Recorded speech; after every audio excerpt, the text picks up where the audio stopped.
Audio Jungle.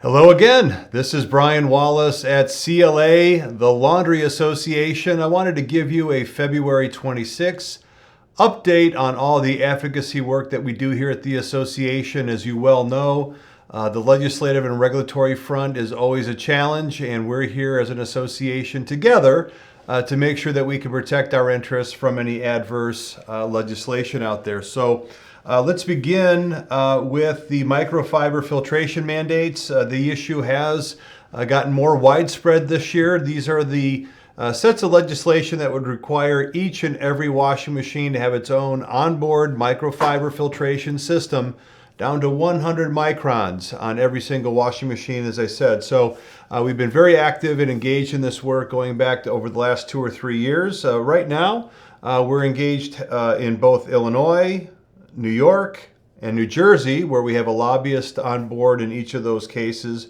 but also keeping a close eye on Washington State and Hawaii, who have also introduced legislation. So we're really just trying to educate legislators that this is not a simple application like a home style washer on a pump drain system that can utilize one of the readily available filtration cartridges. We're more of in this commercial or even industrial environment where not only do these filters not exist, it would add tons of cost and be very difficult to access behind the sealed bulkheads that we use to operate our businesses. So it's an ongoing battle. We're making progress. New York is another area where we have particular concern, and we've engaged a lobbyist there and recruited some of our members to help us get the word out to those legislators. And most recently is, as I mentioned, New Jersey, where we have just now engaged representation and we're starting to have those conversations.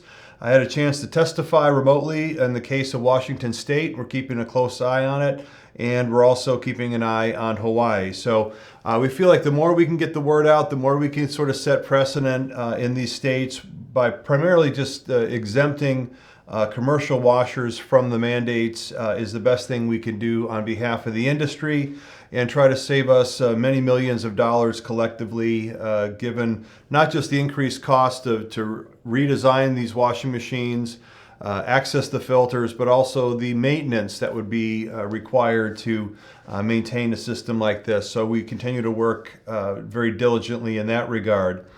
Given the fact that it's a new session in most states around the country, we're also dealing with a refreshed challenge to the sales tax exemptions enjoyed by laundromats in nearly every state. So we've kept a close eye on a number of states, including Missouri, Illinois, Nebraska, even Montana, Indiana, Louisiana, Virginia, and Alaska. So Illinois, we have a lobbyist in place. The state is in budget difficulty, so we have to stay on guard there. Nebraska, this has almost been a perennial effort by the governor to look for sales tax exemptions to go away in favor of some of his goals around income tax and even property tax relief. So we've engaged our lobbyists there. In the case of Missouri, Montana, Indiana, and Louisiana, we think things are going to remain quiet, although bills have been introduced. Virginia, we definitely jumped in and worked on that over the course of a couple of weeks' time. Those bills have both been delayed to the next session, which wouldn't be until next year.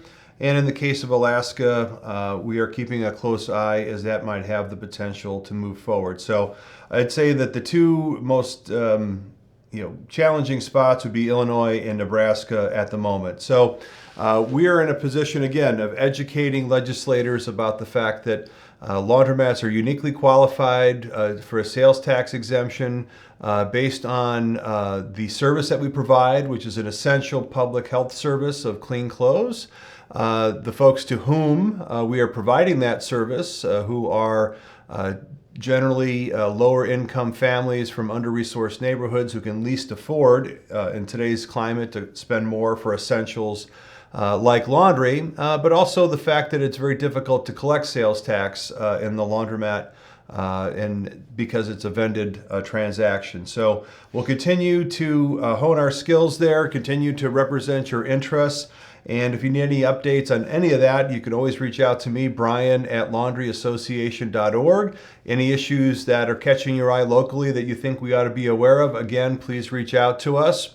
And as always, I want to close by thanking CLA's strategic corporate ally partners, all of whom have stepped up in a big way to support us with a sponsorship, particularly as it goes toward underwriting our advocacy and legislative activities. So at our very top tier, our elite partners would include Alliance Laundry Systems, Cense, Continental Laundry Systems, Dexter Laundry, and Eastern Funding.